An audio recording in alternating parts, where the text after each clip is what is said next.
Estou falando com vocês neste sábado, dia 13 de dezembro. São 3 horas e 15 minutos. Tempo um pouquinho nublado em Porto Alegre, mas sol forte, faz muito calor aqui, 32 graus aqui para Porto Alegre é muito quente. Bom, vou falar com vocês aí sobre essa retirada da lei Magnitsky sobre o ministro do Supremo, Alexandre de Moraes, e a mulher dele, a Viviane Barsi de Moraes. A mulher do ministro essa semana estava em todas, hein? Quando se revelou aquele contrato de 129 milhões de reais pagos em 3 anos pelo Banco Master para que ela defenda os interesses do Banco Master e do Daniel Vorcaro, o dono do Banco Master. 3 milhões e 600 mil por mês. Ela recebeu já 100 milhões. Agora o banco quebrou, claro que vai parar de pagar, né? Mas olha, eu sou advogado também, inscrito regularmente na Ordem dos Advogados do Brasil. Eu praticamente não atuo como advogado, a não sei, algumas questões em causa própria, nessas questões de direitos de expressão. Mas, claro que eu conheço inúmeros advogados, vários me defendem, inclusive. E eu conversei com todo mundo e perguntando: vocês já ouviram falar no escritório de advocacia que recebe 3 milhões e 600 mil reais por mês? Mesmo os advogados do Gerdau aqui, uma das maiores empresas do Brasil, você já ouviu falar uma coisa dessa? Claro que não, né? É porque ela é a mulher do ministro Alexandre de Moraes. Eles nem se tocam, hein? Nem o Alexandre de Moraes, nem ela até agora abriram a boca para falar, não dizem nada sobre isso aí. Absolutamente nada. Até porque o companheiro do colega de corte do Alexandre de Moraes, o Dias Toffoli, avocou para ele o inquérito da Polícia Federal, todos os dados, e colocou tudo sob sigilo. Mas vazou aí o conteúdo do celular do Daniel Vorcaro, o dono do Banco Master. Algumas revelações como essa que eu acabei de dizer para vocês aqui já tem, mas diz que tem coisa mais grave aí no meio, né? O pessoal fala até em dança dos lençóis aqui. Bom, mas não é sobre isso que eu quero falar, sobre a Magnitsky, né? Que quando eu comecei a falar aqui com vocês, estava me lembrando de um livro que eu li quando era mais jovem, né? Na época era de esquerda, né? Porque dizem que quem é jovem não foi de esquerda porque não tinha coração, mas depois disso se continuar de esquerda porque não tem mais cérebro. E eu tenho cérebro, hein? Mas o livro era do Lenin, né? Vladimir Ilyich Ulyanov Lenin. O que fazer? Né? Porque agora muita gente fala comigo, me manda recados, mas o que fazer agora, né? Porque o Trump nos traiu. Já tem memes aí nas redes sociais com o Trump vestido com a camiseta do MST toda vermelha, ou com a camiseta do PT. O pessoal traidor, tão brabo com o Donald Trump, o pessoal do bolsonarista aí, muito brabo. Mas então, senhores, como é que é essa história aí? Essa retirada da aplicação da lei Magnitsky sobre Alexandre de Moraes, essa lei Magnitsky impõe problemas seríssimos em relação ao manejo dos ativos do ministro, né? Ou seja, ele não pode mais ter cartão de crédito, sempre que sejam empresas americanas ou empresas que tenham relações íntimas, né, com empresas americanas, ele não pode mais atuar, ele não podia mais atuar, né? Então estava com conta bancária e tudo, é um problemão para ele. Perdeu imóveis que tinha nos Estados Unidos, escritório, diabo. Bom, a retirada então dessa aplicação ele foi punido como violador de direitos humanos, o único no Brasil até hoje. A retirada da aplicação da lei Magnitsky sobre Alexandre de Moraes e a sua mulher Viviane Barsi de Moraes por parte do governo Trump, eu quero dizer para vocês com toda sinceridade, assim, tem que ser examinada com cautela. Venho escrevendo isso desde ontem no meu blog, polibebraga.com.br. Eu tenho experiência política, quero dizer para vocês, como jornalista, tanto em coberturas políticas quanto econômicas, já fui de governo. e tenho conhecimento, portanto, do alto da minha idade também, para achar que essa decisão americana ela não ocorreu em troca de nada. Né? Não ocorreu. Ainda mais com o Trump, né? Que é um negociador nato. Não foi em troca de nada. Bom, não se sabe até este momento que eu estou falando com vocês aqui, 3h20 da tarde de sábado, dia 13, não se sabe até esse momento qual teria sido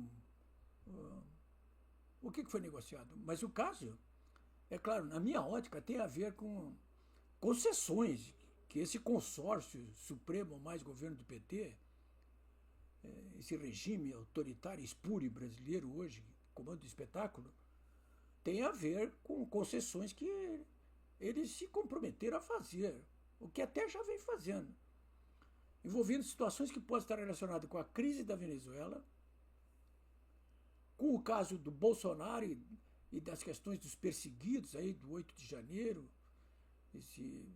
essas situações de amordaçamento da liberdade de expressão aqui no Brasil, perseguições políticas, relacionado também, eu acho, com o realinhamento do governo brasileiro com os interesses geopolíticos e econômicos dos Estados Unidos. Três pilares. Três pilares. Né? Cenário internacional, com ênfase para a Venezuela. Cenário interno aqui brasileiro, na questão do Bolsonaro e dos perseguidos políticos da oposição. E terceiro, o realinhamento do governo brasileiro com os interesses geopolíticos e econômicos dos Estados Unidos. Não?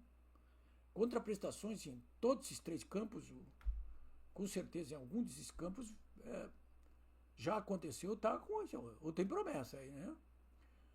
Ou são concessões que vêm em conjunto ou separadamente.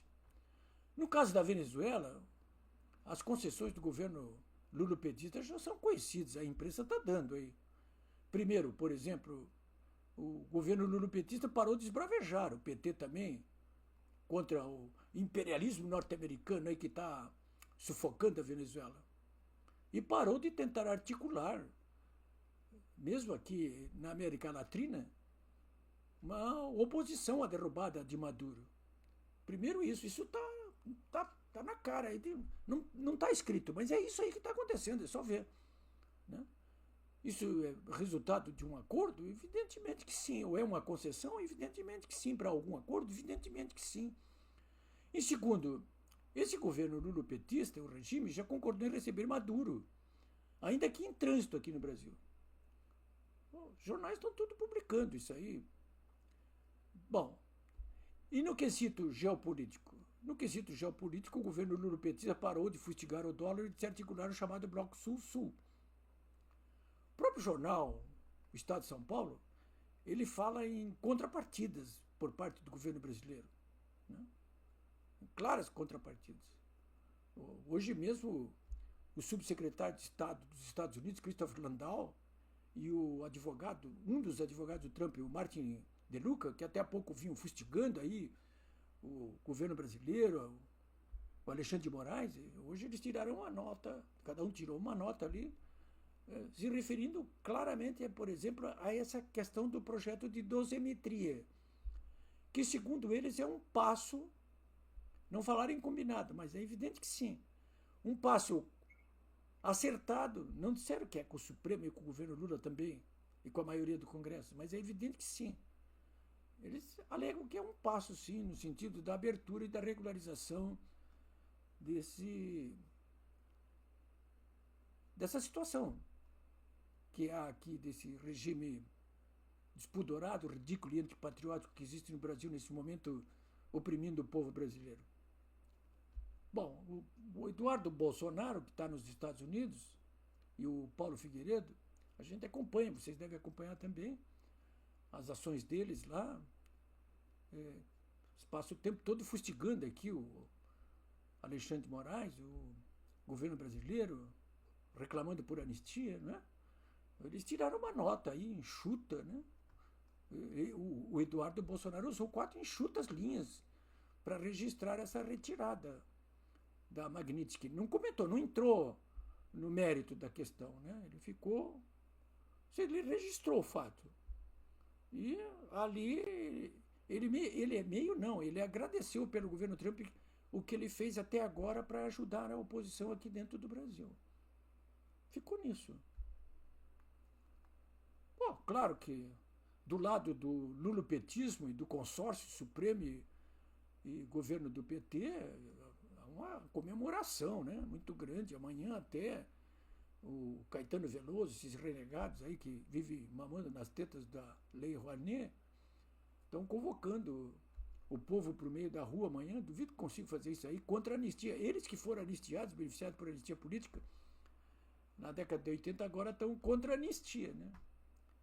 Então, a mídia, de um modo geral, está também comemorando essa vitória, entre aspas, do regime deles também, e o recuo do Trump, como um recuo, né, do Trump.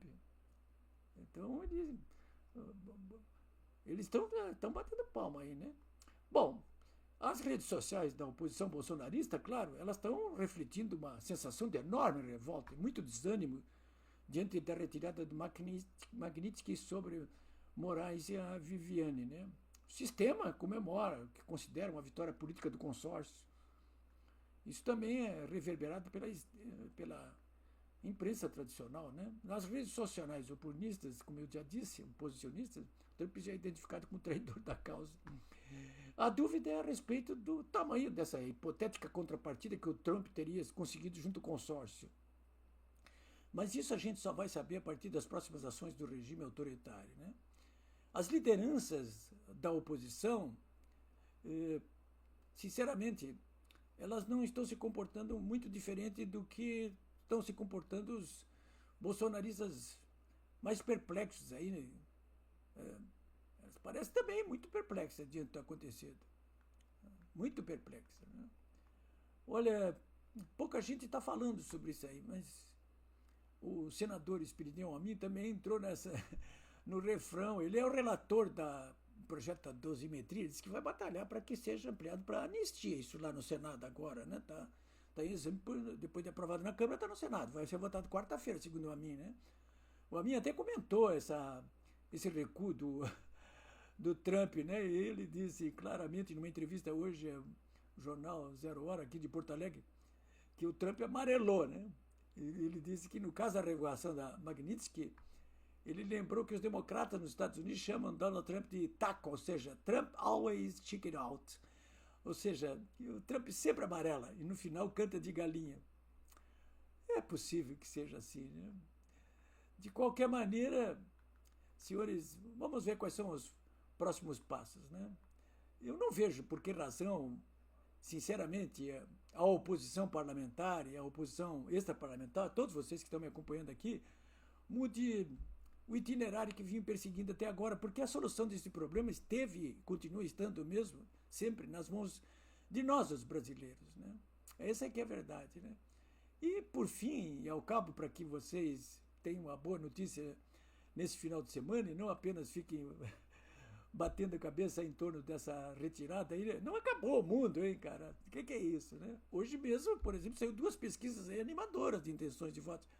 Pesquisa, olha, pesquisa, mas saiu 2 pesquisas muito interessantes aí que eu quero narrar para vocês. Se vocês quiserem um quadro completo dessas 2 pesquisas, eu vou no meu blog pulibraga.com.br. Mas elas dizem o seguinte: a primeira pesquisa que eu vou falar para vocês é da Futura Inteligência. Eles pegaram vários cenários e colocaram ali o Lula disputando com várias personalidades da oposição. Vocês vejam ali, por exemplo, se o Lula disputar com o Tarcísio ganha de lavada no segundo turno, 47 a 39.